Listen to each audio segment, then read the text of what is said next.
All right. DJ DFos, Big Mitch. We back with another episode of Politickin.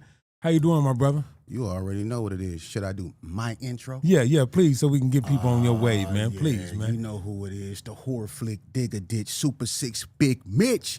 And I'm kicking in those with 03 O's. And I'm bringing 28s, 101s because we Vegas Suns. It's the Chronicles. And you in the Meadowlands. Yeah, you in the Metals, man. And you already know what made me. 530. What's what that? That mean? Oh, that boy's a desert baby. Oh, yeah. Boom. Hubba Dub, Scrub, 22-inch gold Dana Danes, and Big Bolo Yang. I can never sit on McLean's.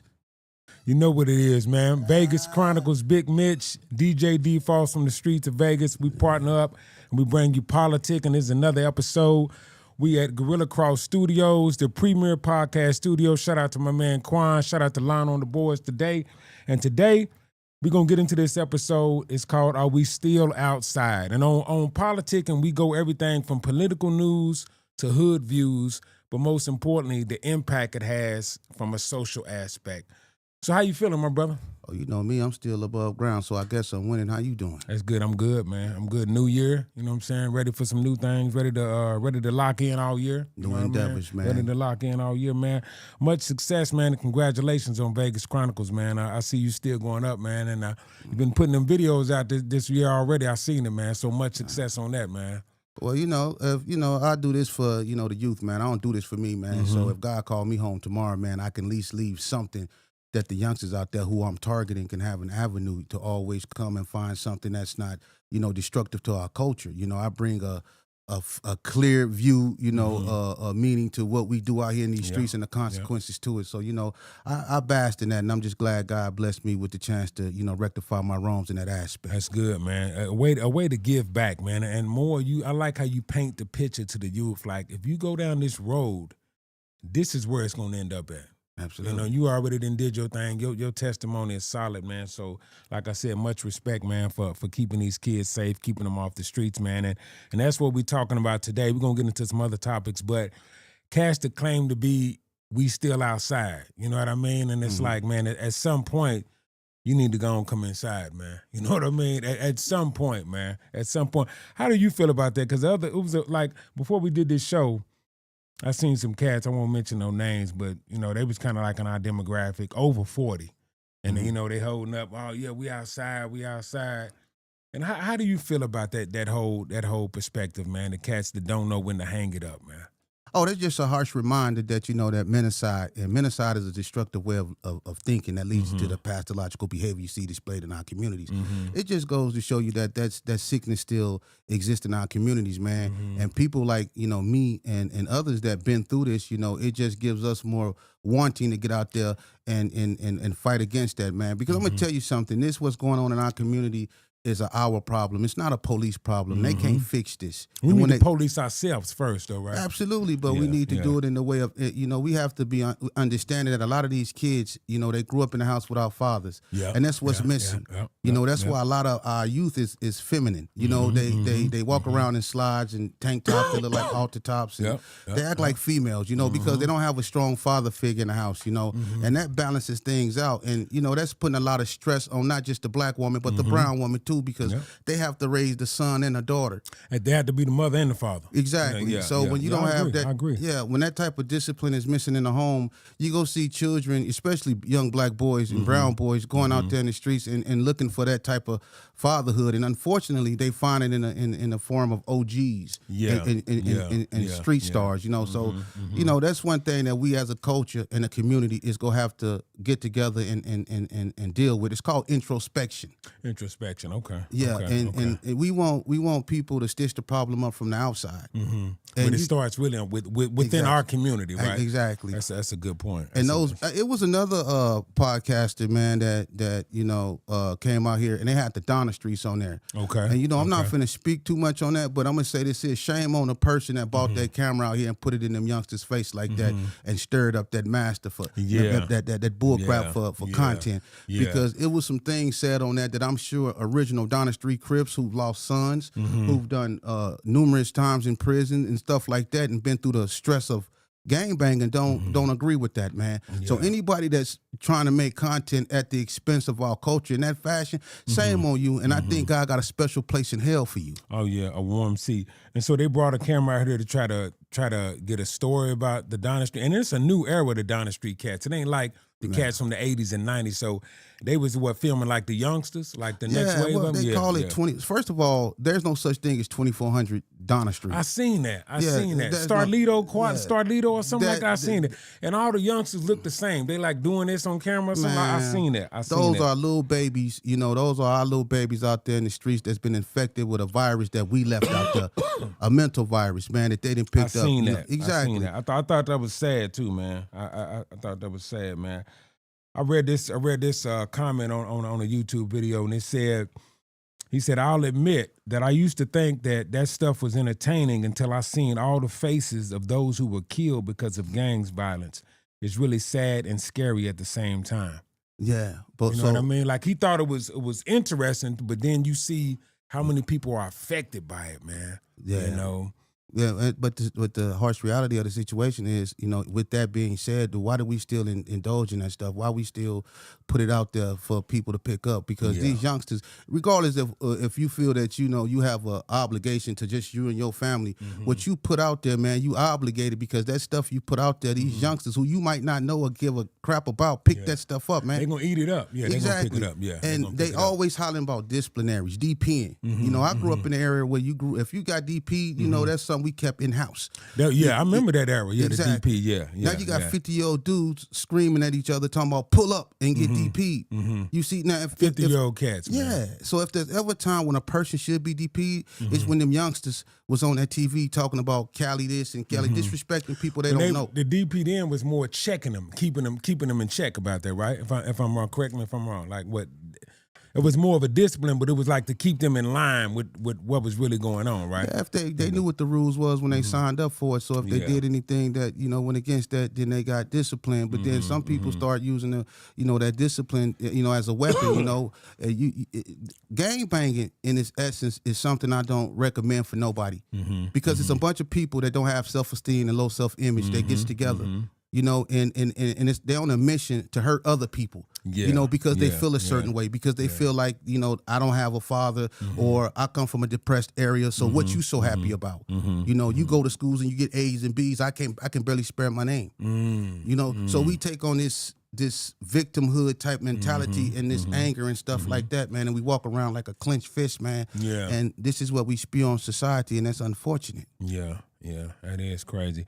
And I know in one of your broadcasts you mentioned something disoriented and divided, man. What do you think is the root of that we disoriented and divided? What do you think the root of that Incitement. Well, if you look at the current events that's been going on in our country, from the attempted assassination of Donald Trump. Okay, starting with that. Yeah, to Charlie Kirk. Okay. To the storming of the Capitol, to the shootings by ICE, it's a certain part of our society that has been incited. Because let's face it, when you look at people like Charlie Kirk, he's like, and I don't know if you can put it in this emphasis, but he's like the Farrakhan to the alt-right. That's what they said. They said he was like the Farrakhan and the Martin Luther King. Some people dispute that, but and he was cut down early. He was young, man. Yeah, but see, cut down. Who do they blame for that? I don't know. They want to blame the Democrats. Yeah. Right. Okay. Right. You see, I'm not a Democrat or Republican, but I know this about the Democrats, man. they not no joke. No. And since Abraham Lincoln, he was murdered by a Democrat. Okay, yeah. And I'm talking about the Dixie Democrats, the party of Andrew Jackson. Okay, the way back. Yeah, the way back, yeah. You have to understand that if people know true history, they understand that the orchestrator of the Trail of Tears was the Democrats. It was Andrew Jackson, Old Hickory. Okay. And he had a vendetta against the natives because he was defeated when he was a general in Florida by the black senator, John Horse. Okay, I didn't know. So getting back to what you were saying, man, it's a part of our society that's been incited with racial hostility. And you can go back to Obama. After Obama left office, a lot of white people vowed not to ever let that happen again. Let a black man in? Yeah. And he had 2 terms too, man. Yeah. Do you think we are, let me ask you that, pause right there. Do you think we are where we are right now? You think we're better or worse since Obama left? I think we stagnated. I don't think we better or worse. I think we never excelled. I think we stagnated, man. And I don't think Obama has really nothing to do with it. Understand this here, man. It don't matter who's the president of the United States. We've had some of the most racist presidents of the United States, but we had Black Wall Street at the same time. At the same time, yeah. It's not up to Obama. It's up to us. The power is in the people. Right. And that's what we get misconstrued because our politicians have led us to believe that they're the ones with the power when in fact we are. Yeah. I heard something about that. It said it's the illusion of choice. It's like really two feathers on the same bird. You know what I mean? And which is crazy. And like you said, we really got to put, but they make it seem like it's the politicians. I just wonder what would have happened if Trump would have got in 2020. If like Trump where we would be in now. And because like Biden kind of messed it up. Like they said even Trump messed it up for the Democrats because they had Obama 2 terms and then Hillary was supposed to get in there. But then Trump messed the plans up. Then you got Trump was in there. Then Biden kind of messed the plans up. So what do you think we would be at if Trump would have got elected in 2020? I think we'd have probably been at war with Iran faster, and I think we'd have probably did what we're doing in Venezuela sooner. You would have escalated it. Well, he's reading from the same playbook. Trump don't run this same country. Playbook. He don't. The elite run this country, and that's a whole nother ball game. But Trump don't run this country. But he's taken from the same playbook that George Bush Jr., Sr., Obama. And you know whose playbook he really ran off? Is Reagan's. Even with the slogan, Make America Great Again. He took a lot of plays from Reagan's era, that 80 to 88, and ran a lot of the same thing. If you go back and look at a lot of stuff Reagan was doing, Trump's almost running the same stuff, man. Okay, well, what separates Trump from the prior presidents? What separates him? I'm not. That's a good question. So you know what defines a president? Well, his foreign policy. That's true. What's Trump's foreign policy? I don't know. When you go back to George Bush Jr., his was called the Bush Doctrine. Bush Jr. The junior, not the son, the not one the that invaded Afghanistan and Iraq. His doctrine was called the Bush Doctrine. He focused on preemptive strikes against hostile nations, and he propagated unilateral missions, meaning either you with us or you're not. One way or the other. One way or the other. Bill Clinton foreign policy centered around, it was called the enlargement. And it's centered around expanding market democracies and focusing on economic globalism, like NAFTA, World Trade Organization, and stuff like that. Obama, his foreign policy was doing things like he wanted to downsize the military interventions in other countries, and he used drones to strike hostile targets. He was the first ones to start using those drones. Exactly. But if you noticed, during his presidency, we never really got involved in an actual war. What we did is we sent NATO, like when we invaded Libya, he sent NATO to do his dirty work. But Obama, he assassinated more foreign terrorists than any other sitting president in the history of America. He was smooth with it too, man. Exactly. I didn't hear a lot about it. He was real let me wipe my hands off. It ain't gonna be on me. But when I came to find out, he did a lot of dirt, man. He did a lot of stuff, man. But you're right. I guess the foreign policy does define them. Trump doesn't have one. He don't have one? No, he doesn't. That's why you seen him kidnap Maduro, which is something that George Bush Sr. did when he invaded Panama. He kidnapped Noriega. See, but you have to understand Manuel Noriega. Yeah, it's chess, not checkers. See, he's on the world stage, and what he's doing, that guy Maduro, he lost the elections. See, so he's a dictator. He lost the elections that they had in Venezuela. The opposition. But was he still in power though? When all that went? He was still in power. Even though he lost the election, so he was a dictator anyway.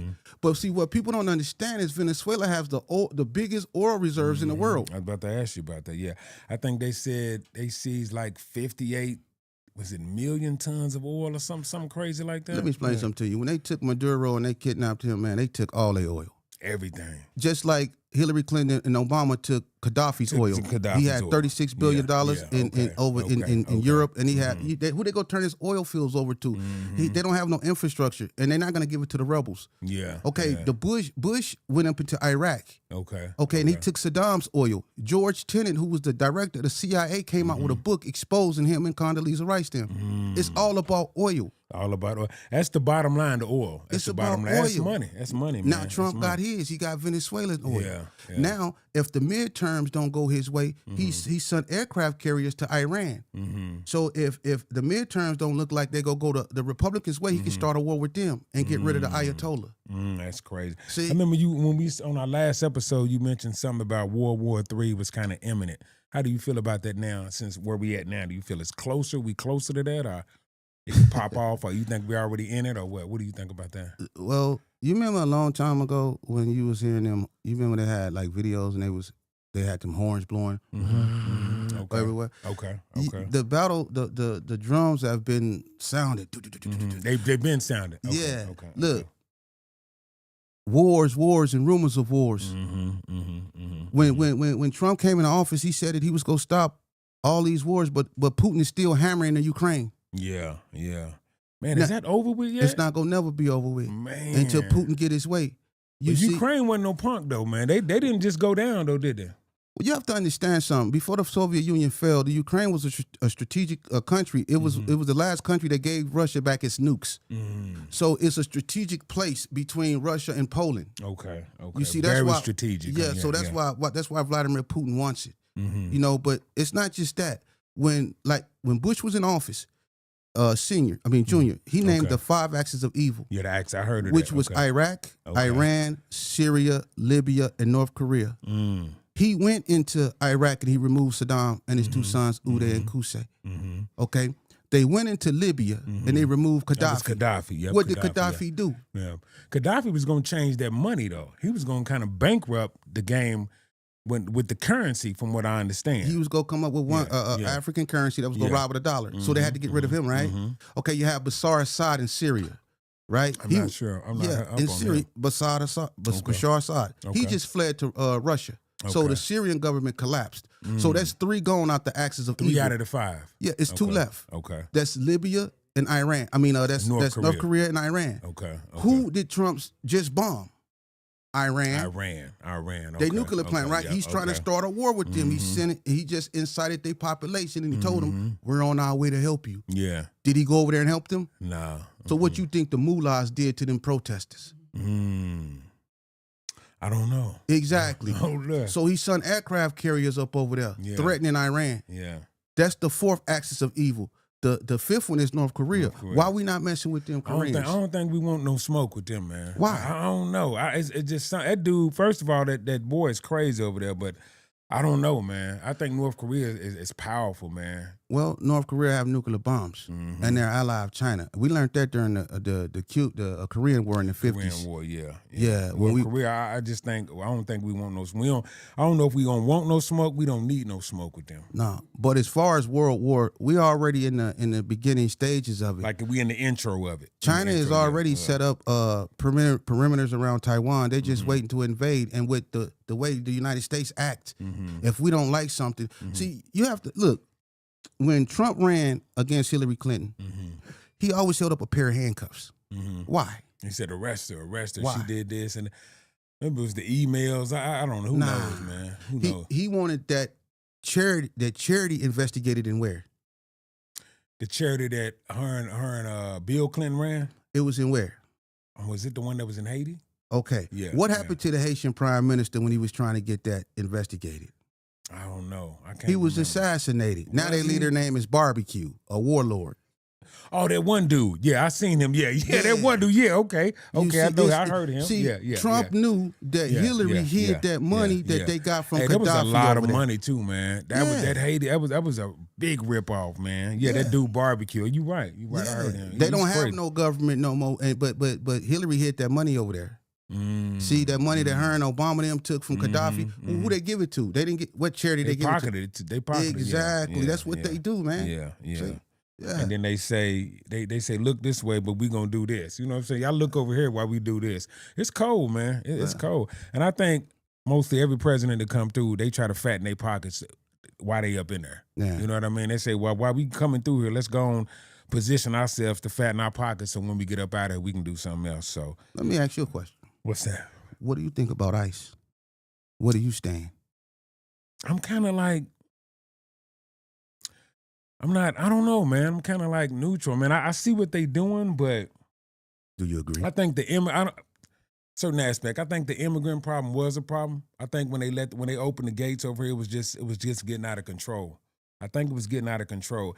Now, some of the stuff they do, I don't agree with. But if you ain't, I think everybody should just comply with the paperwork. I don't know what's going on in Minnesota. I don't know why Minnesota's become like the hub, but I don't know. It's hard to say, but I know it affected here. Like when I was going down to the swap meet a while back, and it was like a ghost town. Like wasn't nobody down there. I don't know if they were just scared, but it was a weird. We went down there one time and they wouldn't even open, but it was a weird, like a siren or something they was letting off, and they was kind of letting people know, don't come around here because ICE is down here. So I don't know. I'm kind of mixed about it, man. I don't know. I mean, some of the stuff they doing is all right, but it's like they own one now, though. It's like they just didn't turn it all the way up now, though, man. But I think if you over here doing stuff like the scamming and the fraud, and you over here illegal, you shouldn't be. They should be checking that. But a lot of the stuff, I don't agree with. What do you think? Speaking on that note, what do you think about the lady that was unalived in Minnesota? What do you think about that part? Well, first of all, when it comes to ICE, you know what? I think they should take their ass back to where they come from. I'm gonna be honest with you. And they deep too. I heard they hiring more than anything now. They like trying to submit people to like, come on, join ICE because they need more agents than ever, man. But do you think they necessary or do you think they unnecessary? I don't think anybody that's descendants of people who came over here and colonized and other people have no business telling nowhere where they need to be. Yeah. And I don't mean no disrespect, but they could take their ass back to the Caucasus Mountains. They could the Caucasus Mountains. And I'm not being disrespectful. The earth is a human's turf. And if people are fleeing like war-torn countries and stuff like that, man, we as black people, we go have to stand for someone. I'm gonna tell you why a lot of black people cheering ICE. It ain't because they getting immigrants out of here. Immigrants been over here. They've been over here, yeah. Yeah, why you want them out here? Because they make you look bad, because they do the job your lazy ass don't want to do. That's true. That is true. But I think one caveat I think about that is that the play that a lot of people didn't see coming is that when Biden and Kamala Harris for the 2020 thing, they said, well, we gonna let all these immigrants over here. I think they just let the gate open, man. And based on the benefits, the welfare, the money we give them, we're going to kind of buy their alliance, right? Now when it's time to vote, they're going to rock with us because we open the door for them to come over here. Like at one point, it just got crazy, man. Like Colorado, and then, like, here's what I don't agree with. Like, they took over some housing division in Colorado, the immigrants. They had shotguns. They took over the whole complex, like the Carter in New Jack City. So, like, that type of stuff, I don't agree with. It was just buck wild, man. It was buck wild, man. But some of the stuff, like the stuff them separating families and all that, like that's cold blooded, man. To me, that's like the modern day what black people was going through in the '60s right now. You know what I'm saying? That it's cold blooded how they doing people, man. That's why we should be mindful. That's why we should be mindful. And I think, I'm gonna be honest with you, man. These people, man, immigrants been over here, man. They have. And my thing is, a lot of them contribute a lot to America. America wouldn't be what it is. America wouldn't be America without immigrants. Exactly. And let's pull it all the way back. Donald Trump's an immigrant. So is his grandfather. Yeah, they immigrants. So if you want to pull it all the way, so is his wife, right? Okay, well let me say this. This I know is a bunch of bull crap. All right, they taking they want to erase Black history, right? They want to erase all this stuff. They're taking down memorials dedicated to slavery and stuff like that, But let me tell you something. When you talk about immigration and you're talking about erasing all this stuff, so white people don't feel bad about whatever, why they don't touch nothing Jewish. No, they know better. I bet you they won't go there and touch one of them Jewish memorials. Right. Name one of these Jews that spew a lot of hatred to. Name one of them that got deported. I didn't think about that. Yeah, I know. That's wild. That's you know wild. Why? Because when it comes to the money, they run it. Who run the world banks? Yeah, they control that. Exactly. They control that. So the state of Israel just got what $9 billion in military aid from the United States. Yeah, think about that. They're not gonna touch nothing. Well, you got the Anti-Defamation League. You know what I mean? Like they're not gonna touch nothing with that name on it at all. Yeah, and I bet you ICE is not gonna shoot one of them neither. You right. 100% right. Exactly. 100% So that's why I think it's a big old joke, man. I think it's a joke, and I think the elitists plan us.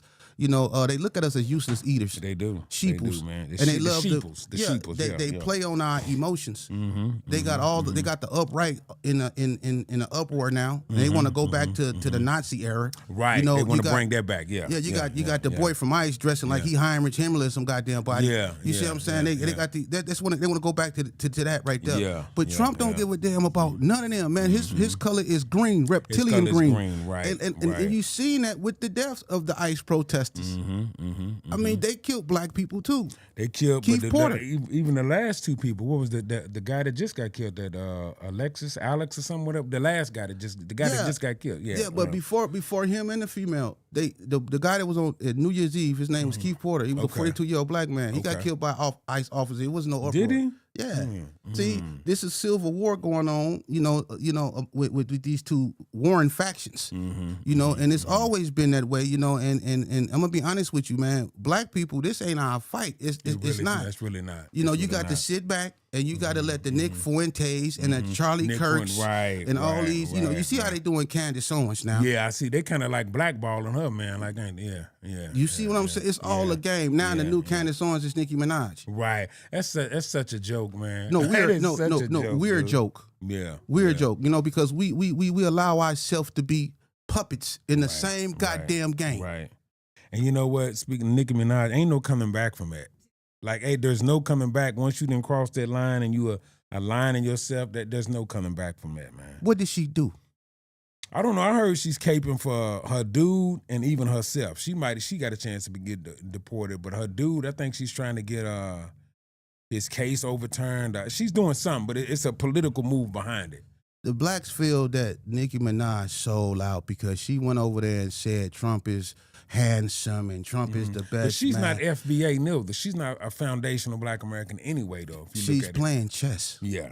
And everybody's up in their feelings, they're in checkered feelings. I'm gonna be honest with you. I'm on God's side. Okay, right. That's the side you want to be on, because when it go down, it don't matter if you Republican or Democrat. Thy shall kneel. Yeah. You see, and that's what we need to start preparing ourselves for. We as black people, man, we have to understand. We've been over here long enough to know every game these people didn't play. They didn't pitted us against each other. They didn't pitted the blacks against the Hispanics. We didn't been under this same doctrine for so long, we should master it. Okay, so now it's time for us to look really at ourselves and ask ourselves, do we want to continue to exist, man? Because we have the opportunity to become the biggest example of redemption the world has ever seen if we can get our act together.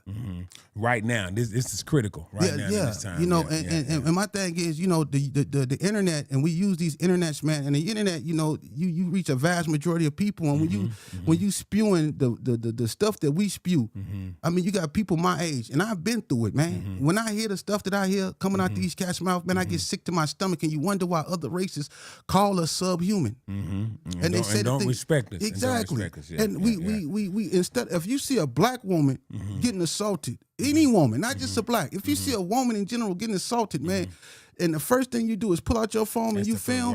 Right. I done seen women getting knocked out, and you holding up that same hand you could be stopping the fight with, you filming it with. You know what I mean? So, hey, the internet. I was just telling my brother, the internet is a sick place, man. It's like the Wild Wild West. There's no police, man. And people don't realize when they called it WWW, the World Wide Web, it's because they knew everybody would be caught up in it, like a big spider web. Oh yeah. It's a sick, dark place, but you got to use it like you said. It's a platform, but if you use it for the right reasons, you can really make some change. But if you use it for, games and making fun of our culture, and then they just feed into that. The algorithm will keep giving you more of what you want. You know what I mean? So it's crazy, man. Speaking of that, what do you think about the accepted social norms that we in? Kind of like in that whole, loop of what we talking about. Why do you think we accept these social norms? Because we've moved the goalposts? No. Nah, I think we actually took the goalposts and moved it back that way. The other way. Yeah. You know why? Because the wrong way. One of the biggest social norms that always slap us in the face is the N-word. Yeah.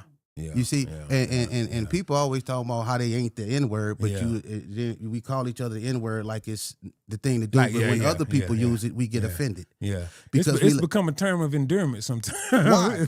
Because we've let it get to that. We let these from prison to preaching pipeline pastors like Al Sharpton tell us that that's our word.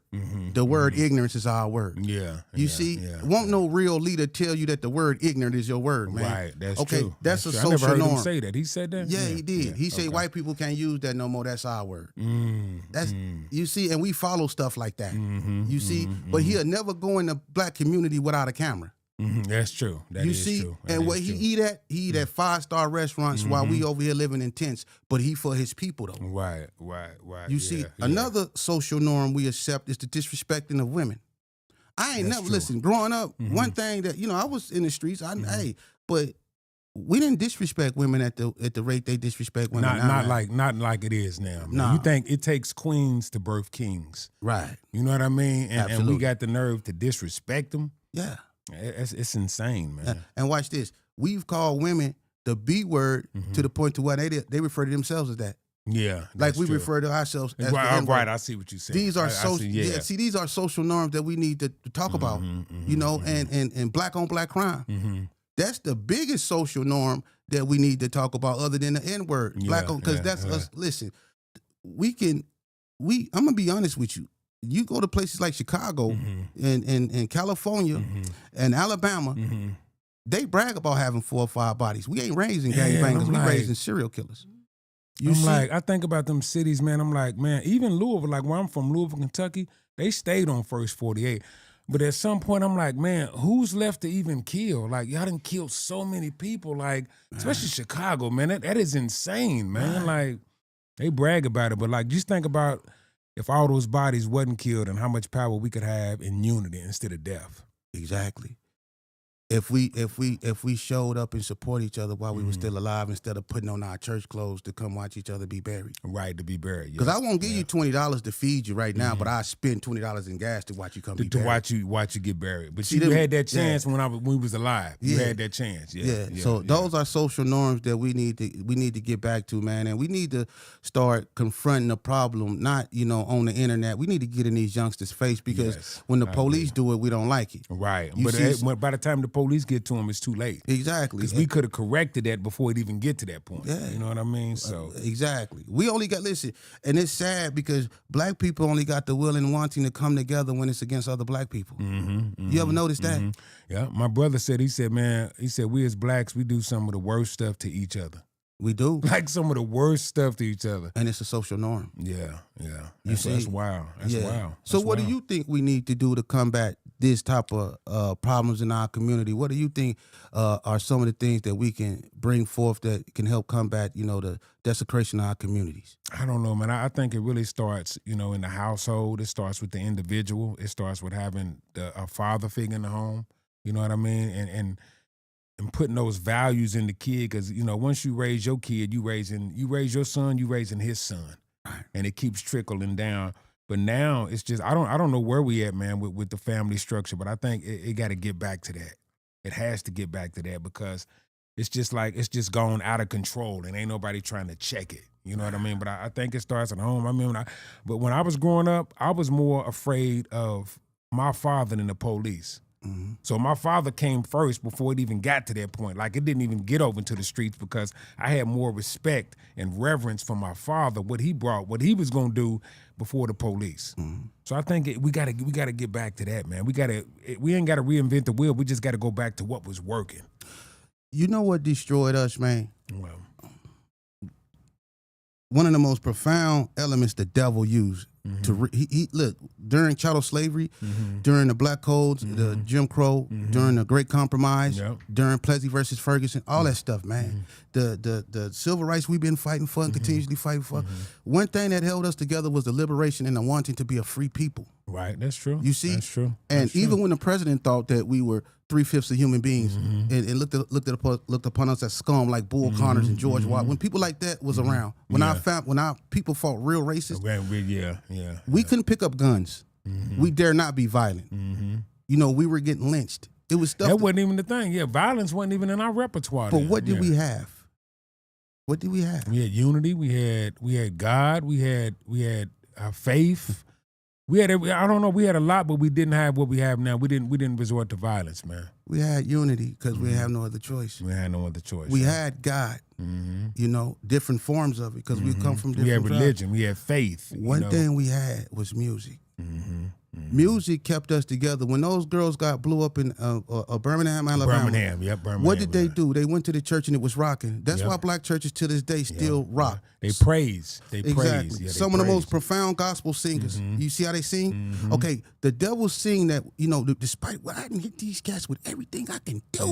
And they still and praising. they still showing up marching. So what can I do? Yeah. What he did is he seen that it was our music. That's how we learned how to escape. We sung. We jumped up and down in the grass fields. We drew stuff in our hair, with plaques and stuff. Okay, yeah. But music. Remember when during the '80s, music like Run DMC, the Beastie Boys, Poor Righteous Teacher. That's my era. Okay, That's my era. Women were queens. Yeah. You think about even the content of the music then. Yeah. The Queen Latifahs, the MC Lights, like it was a whole nother era. Run DMC, Fight the Power. Yeah, You see, it was a social consciousness. We loved one another back then. See, but what happened? You had this cat, and I said it all the time. Easy E came along, and women became BITCHs, and we stopped being brothers. We started being down with Dre with the AK. Right. We traded in the conscious era for the gangster era. Music destroyed us because music can seduce you.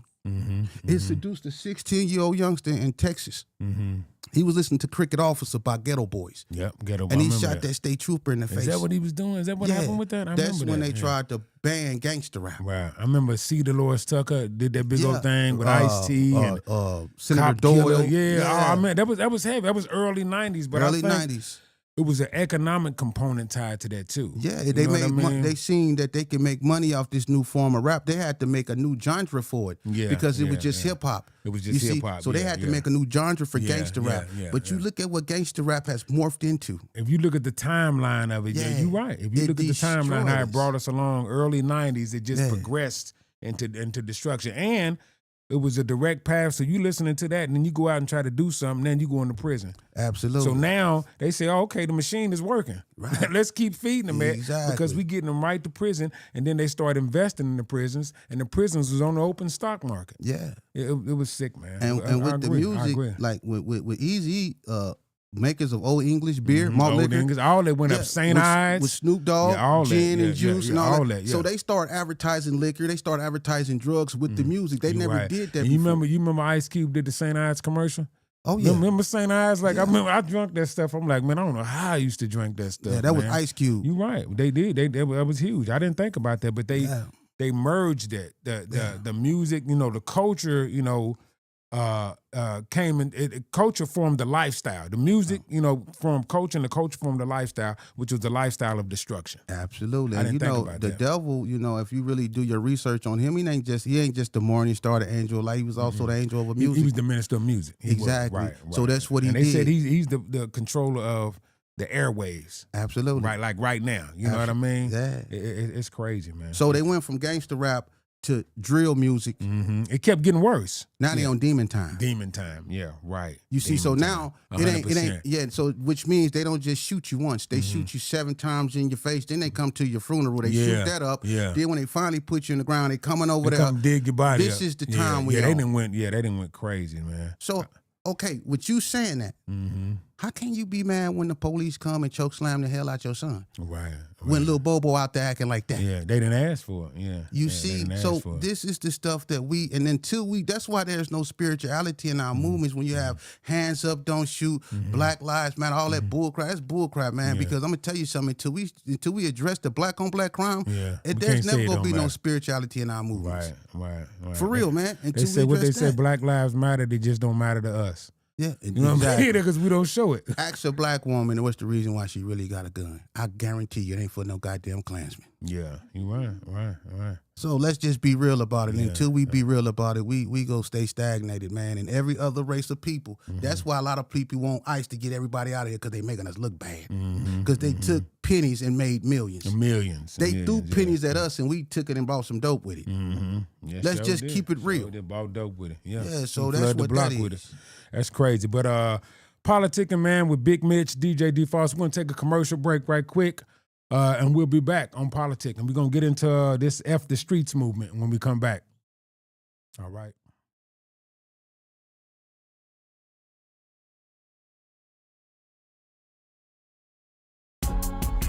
Looking to upgrade your style and fashion? Well, visit Dangerwear. Co-store owner Veronica Edwards will take care of all your clothing and fashion needs. They have suits, they have jackets, they have hats, they have accessories, they have whole suits, they have leisure suits. Everything, every style, every color to match your needs. Whether it be a wedding, whether it be a reception, whether it be clergy, it could be for business casual. It can be for a night out with you and your wife. They have something to fit your every need.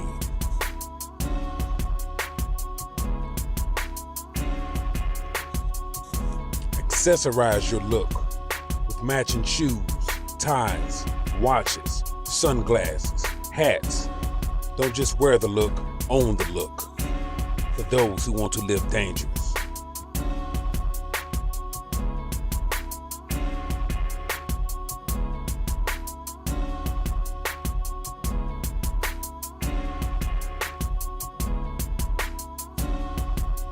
Stay up on the latest fashions and trends. Dangerwear, men's fashion and clothing store, located at 1030 North Rancho.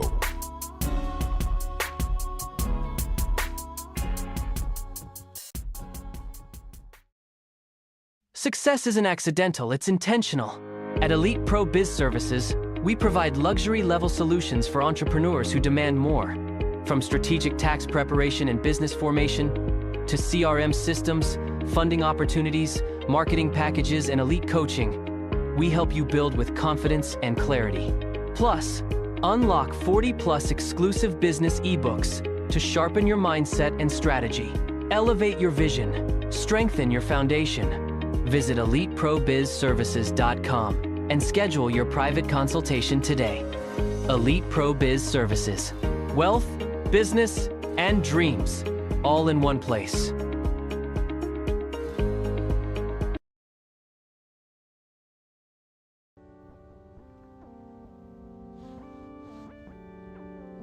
This isn't just a haircut. This is attention to detail. Precision. Time set aside just for you.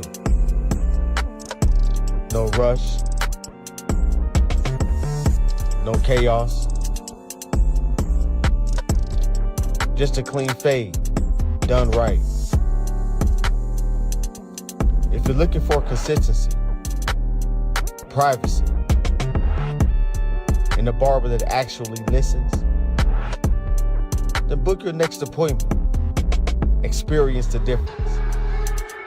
Sharp and Prosper Barber Studio, 7581 West Lake Mead Boulevard, Suite 130. See you soon.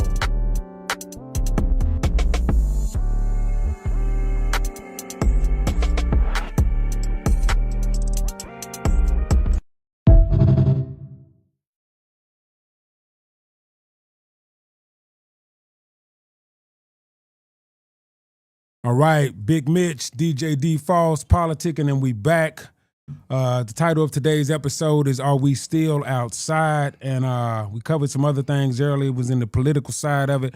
Now we're going to get back to the main topic. So I don't know if you've been hearing, but it's a big movement going on. And it came from after all that stuff fell out with Atlanta when everybody got busted.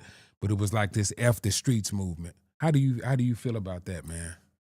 Well, I agree with the term, but I'm gonna be honest with you. What a substance at? Yeah, what a because I've been hearing about this for a minute now.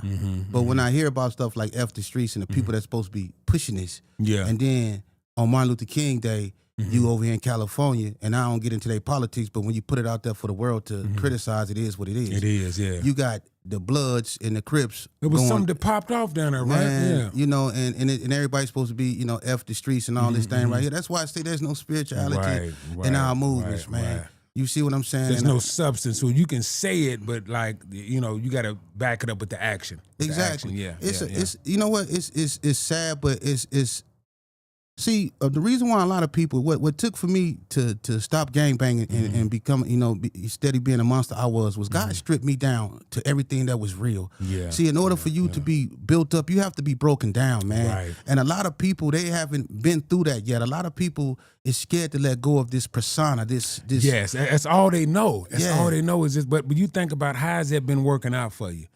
You know, you got a rep, but how many bullet wounds, scars, and time behind bars did you got? And how is that rep like working out for you now? You know what I mean? Well, you got to understand something. It's just like smoking cigarettes, man. People know they bad for you. Right. They even can tell if you get in a fight or if you do something and you get the breathing hard, you know they, but you still do them. You still do It's it. the same thing with being in this lifestyle. They know where it lead to. They go to funerals and they've been to prison, but why don't they just leave it alone? Because Leave it alone. listen, subconsciously they scared because if they let that go of all that animosity they perceive to have for the other side, if they let that go of all the things that they perceive as a weakness and accept them as their imperfection, they feel like that's a void they can't be filled. Yeah, I You agree. see, so a lot of people are scared to let go of that, man, and that's the only way you go grow, man. A lot of us have to, and I hate to say it, a lot of us have to die to be reborn. You have to die. You know, and have that's to die. Yeah. And when you go through that, when God break you down and He strip you of everything, He not doing it to punish you. He don't send pain in your life to hurt you. He sent it to stretch the weakness in you to make you a Right. stronger individual. 100%. You see, and so a lot of us, as young black males, man, I don't know why we think we have to react to everything. We think tough, being tough and going to prison is a rite of passage, and that's what makes us a man, and it's not. Yeah. You think you tough and you get in prison, then they take your manhood. exactly. You know what I mean? See how tough you are then. You know what I Exactly. mean? And speaking on that piece, I heard a lot of people go to church, but very few people are born again. Yeah, a lot of people go to church. The devil go to church. Yeah. How How many people are actually born again, like shedding that old skin, like this is what I used to be, until like, hey, it's okay. Hey, if I'm a square now, that's cool. You know what I mean? I done did the street thing, and I don't know too many people to get out of the streets unscathed. Right. Prison or death. Like I don't know. Like you don't got too many options. Right. You know what I mean? So Yeah, them are your only options, you know what I mean? And unfortunately, man, I'm gonna be honest with you. See, what makes you superior to an animal is the fact that you have a choice. you have choice. See, a dog can't do nothing but bark. A Right, cat can't do nothing but go. But right. you can bark and you can Yeah, go meow. yeah, But you can yeah. also act like a human. Yeah. You see, so what separates us from animals is that we have a choice. A lot of us, and we come from a race of people that make bad choices. Oh, But man, the fact that we have a choice, see, that's the standing free right will. there. Yeah, Exactly. yeah, So we have to be responsible for the choices that we make.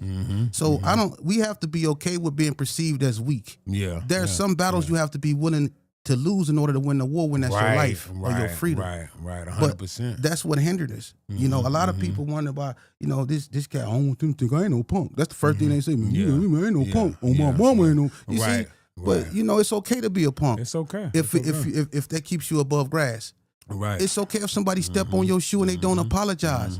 You Let it see? go. Yeah, let it go. You see what I'm saying? Yeah. Some battles are worth losing in order if when the war is your life, man. I agree. And this I is what agree. we have to install in our children. Hey, if you get pulled over by the police, yes sir, no sir, because regardless of how we feel personally, this has to play out. This has to play out in it has to play in out, the court dude. system. Yeah, We can't hold court in the street. So if you know you didn't do something wrong, just do what you told, and we'll handle it with our lawyers. Handle it right. Yeah, You but, see? but right there on the side of the road, it ain't the That's time. not It the ain't ti- the time to be tough. And man. that's why we end up in the situations we do. So we have to teach our children how to be mindful of stuff, and how to be thinkers and not reactors. Because I'm gonna tell you something. If you're a parent, especially in the black community where we at in Vegas, every time your son go outside, you should be worried because the devil is waiting. If he's gonna come back. Exactly. Okay. Yeah. If he's gonna come back, I agree, man.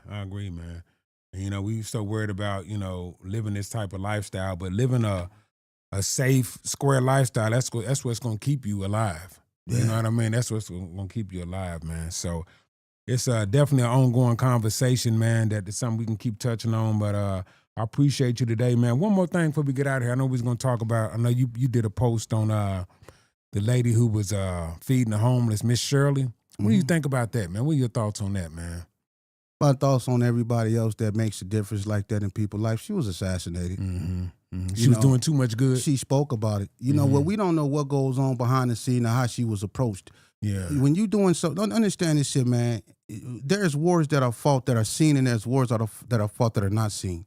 And whenever you get God attention, you also get the devil's. Yeah, both of them. You see, so that and I for me to go deep, I'm not gonna do that because that's her family and they have mourning to go through. Right. But let me say this, and all respect to her family, man, condolences and all that. But go ahead. Look, man, me and you both got a job to do. All right, you have a platform, I have a platform. All right. Our job is to make sure that we get the best positive message, because I don't know what your mission is. My mission is to center in on the youth. I used to be a gangbanger, one of the worst ones Vegas ever bred. I think God left me here not because I'm special, not because I redeemed myself in his eyes. I think he left me here to leave a message. Because I still wield some form of influence over these youngsters. And the influence that I yield, I want to use it to chip away at what I know. Now you can have a positive influence. Exactly. So that's my mission and yours. I don't know, if you're trying to heal the community, I don't know if you're just doing this just to be doing it. But your message in this time right here should be one of clarity and understanding. And if you're going to put something out there, man, make sure somebody is helping people, man, because we got enough of this other bull crap going on, man. Well, my core thing is insight, information, and inspiration. So I'm going to give you some information. I'm going to give you some insight. And, that's my 3 realms. So I try to engage, empower, and educate. Through my platforms, through my shows. So that's my mission. What I mean? I'm going to give you something to eat. I'm going to give you some real food. Education. You know what I mean? So, because when you know better, you do better. Right. 100%, man. Yeah. So appreciate you, Big Mitch, man. Hey, keep doing your thing with Vegas Chronicles, man. Absolutely. Keep, we're going to put together something for the youth. I know we was talking about it. I told you about it, but we're gonna definitely put something together like a conference or something, man. I think it's definitely necessary, man. Oh, yeah. We can do that, and then we can go to the juvenile halls, you know what I'm saying? We can go in the neighborhoods, and like I say, get up in these youngsters' face to show them, because a lot of these youngsters, they hear about people. A lot of them know who I am, and I can use that to get in front of them and get their attentions to let them know when people put cameras in your face, the first thing you shouldn't do is show them your stupidity. Right, don't do that. Right, you see what I'm saying? True. That is true, man. So that's what I'm gonna be angling on. So look forward to that. You gonna see much me work out there. to be done, and much love to your backpack thing, man. Success on that you did, man, and the Christmas thing too, man. So I hope you make that an annual thing. That was a great turnout for that, man. Yeah. Great turnout, brother. Salute on that, man. Yeah, I couldn't find me no Santa Claus suit big enough to fit. Hey, but you tried, man. You tried, man. Yeah. But hey, man, Politickin, Big Mitch, DJ DFos. So make sure y'all lock in with Vegas Chronicles, man. And check out my show, man. And we signing off to the next episode. Stay tuned. Politickin, episode 3 is coming up, man. Salute to Gorilla Cross Studios, my man Quan, Lane on the boards. And we out. Till next time. Peace. God bless.